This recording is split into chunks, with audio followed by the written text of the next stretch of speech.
ഈശോ മിശിഹായ്ക്ക് സ്തുതിയായിരിക്കട്ടെ. നഷ്ടപ്പെട്ട നാണയം അഥവാ സുഹൃതം കണ്ടെത്തുന്ന കാലമാണ് നോമ്പുകാലം.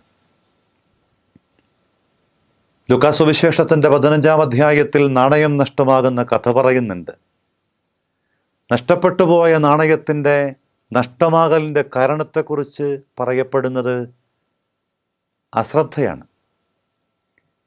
ഒരുപക്ഷെ ജീവിതത്തിൻ്റെ അശ്രദ്ധ കൊണ്ട് നമുക്കൊക്കെ നഷ്ടപ്പെട്ടു പോകുന്ന ചില സുഹൃതങ്ങളുണ്ട്. തെല്ല് ഒരു അശ്രദ്ധയുണ്ടായപ്പം കൈവിട്ടുപോയ, കൈമോശം വന്ന ജീവിതത്തിൻ്റെ അത്തരം അനുഭവങ്ങളെ, അത്തരം നഷ്ടങ്ങളെ ഒന്ന് തിരികെ പിടിക്കാൻ നോമ്പ് നമ്മളെ വിളിക്കുകയാണ്. ഒരു മാലയുടെ കണ്ണിയുടെ പ്രത്യേകത, അതിൽ ഏറ്റവും ബലം കുറഞ്ഞ കണ്ണിക്കാണ് ഏറ്റവും അധികം ശ്രദ്ധ ആവശ്യം. കാരണം അതൊന്ന് പൊട്ടിയാൽ ആ മാലയ്ക്കകത്ത് കോർത്ത മുത്തുകളൊക്കെ വഴിയിൽ നഷ്ടപ്പെടാം. ശിഷ്യന്മാരുടെ കൂട്ടത്തിൽ ഏറ്റവും ബലം കുറഞ്ഞവൻ വിശുദ്ധ പത്രോസ് തന്നെയാണെന്നാണ് പറയപ്പെടുന്നത്. ഈ ബലം കുറഞ്ഞവനായ പത്രോസിനെ ബലപ്പെടുത്തുക എന്നതായിരുന്നു ക്രിസ്തുവിൻ്റെ ഉത്തരവാദിത്വവും ക്രിസ്തു ചെയ്ത കാര്യവും.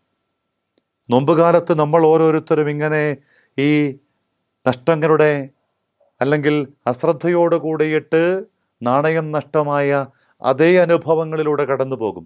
10 നാണയങ്ങൾ എന്നത് 10 കൽപ്പനകൾ എന്നൊക്കെ പറയപ്പെടുന്നു.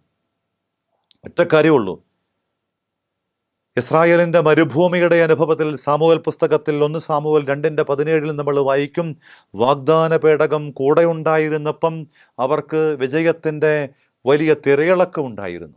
എന്നാൽ അശ്രദ്ധയോടുകൂടിയിട്ട് വാഗ്ദാന പേടകത്തെ കൊണ്ടു നടക്കാനും തെല്ല് താല്പര്യമില്ലാതെ അത് വഹിക്കാനുമൊക്കെ തീരുമാനമെടുത്തപ്പം അവർക്ക് നഷ്ടങ്ങളുടെ കഥ പറയേണ്ടതായിട്ട് വന്നു. നോമ്പുകാലത്ത് നമ്മൾ ഓരോരുത്തരും തമ്പുരാൻ്റെ മുമ്പിൽ ഇരുന്നു കൊണ്ട് ഈ നഷ്ടങ്ങൾ, അശ്രദ്ധ മൂലമുണ്ടായ സുഹൃത നഷ്ടങ്ങൾ കണ്ടെത്തുകയും തിരിച്ചു വരാൻ, തിരുത്താൻ, തിരികെ പിടിക്കാൻ ശ്രമിക്കുകയുമൊക്കെ ചെയ്യേണ്ടതുണ്ട്. ബിഷപ്പ് പുൾട്ടൻജേഷിൻ തൻ്റെ ആത്മകഥയ്ക്ക് മൺപാത്രത്തിലെ നിധി എന്ന് പേര് കൊടുത്തു. കാരണം അത്ര ശ്രദ്ധയോടുകൂടിയിട്ടതിനെ കൈകാര്യം ചെയ്യണം എന്ന് തന്നെ ഓർമ്മപ്പെടുത്താൻ വേണ്ടിയിട്ട് അത്ര ശ്രദ്ധയോടെ കൈകാര്യം ചെയ്തുവെന്ന് നമ്മളെ പഠിപ്പിക്കാൻ.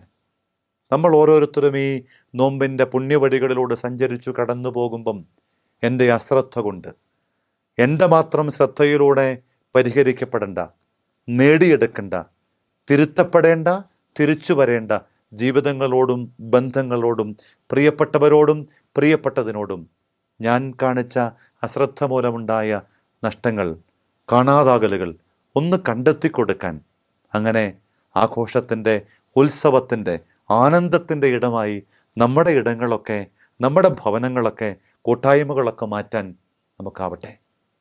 നമ്മുടെ കർത്താവ് ഈശോ മിശിഹായുടെ കൃപയും പിതാവായ ദൈവത്തിൻ്റെ സ്നേഹവും പരിശുദ്ധാത്മാവിൻ്റെ സഹവാസവും സുഹൃതങ്ങൾ നഷ്ടമാകുമ്പം ശ്രദ്ധ കൊണ്ട് തിരിച്ചു പിടിക്കാൻ കൃപ നൽകാൻ ആഗ്രഹിച്ച പ്രാർത്ഥനയോടെ ഇപ്പോഴും എപ്പോഴും എന്നേക്കും ആമീൻ. ഈശോ മിശിഹായ്ക്ക് സ്തുതിയായിരിക്കട്ടെ.